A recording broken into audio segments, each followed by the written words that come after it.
Paid parking ని తాత్కాలికంగా September 1 వరకు వాయిదా వేసిన మెట్రో అధికారులు మెట్రో ఫ్రీ పార్కింగ్ ని నిరంతరం కొనసాగించాలని కోరుతూ ప్రోగ్రెసివ్ యూత్ లీగ్ ఆధ్వర్యంలో నాగోల్ మెట్రో రైల్వే స్టేషన్ వద్ద నిరసన.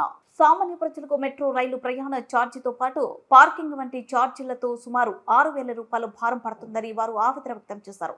సాఫ్ట్వేర్ ఉద్యోగులే కాదు, సామాన్య ప్రజలు అధికంగా మెట్రోలో ప్రయాణం కొనసాగిస్తున్నారని తెలిపారు. మెట్రోకి సంబంధించిన అధికారులు రాష్ట్ర ప్రభుత్వం మెట్రో ఫ్రీ పార్కింగ్ పై పర్మనెంట్ ఫ్రీ పార్కింగ్ గా నిర్ణయం తీసుకోవాలని వారు డిమాండ్ చేశారు.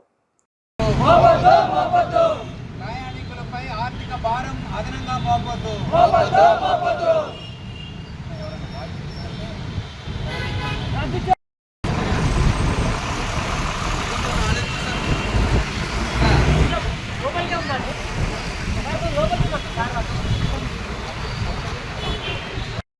మెట్రో వద్ద ఉచిత పార్కింగ్ ను కొనసాగించాలి.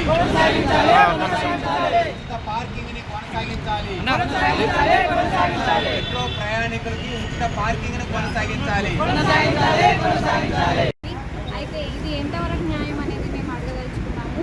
పబ్లిక్ ట్రాన్స్పోర్ట్ ని ఎంకరేజ్ చేయాలి అని అనుకున్నప్పుడు ఇలాంటి ఫ్రీ పార్కింగ్ తీసేసి పెయిడ్ పార్కింగ్ పెట్టడం వల్ల మీకే నష్టం జరుగుతుందని ఇప్పటికైతే ప్రస్తుతం వాయిదా వేసినట్టు తెలుస్తుంది.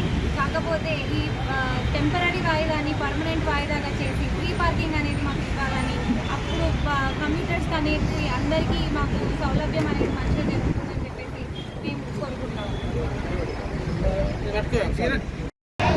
ఒక ప్రయాణికుడు రాయదుర్గ వరకు ప్రయాణం చేయాలంటే 60 రూపాయలు వసూలు చేస్తున్నారు మెట్రో వాళ్ళు.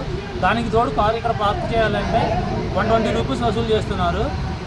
అండ్ 60, 120 ప్రయాణానికి అండ్ పార్కింగ్కి 120 కలిపి 240 ప్రయాణికుల మీద చాలా అదనపు భారం పడుతుంది.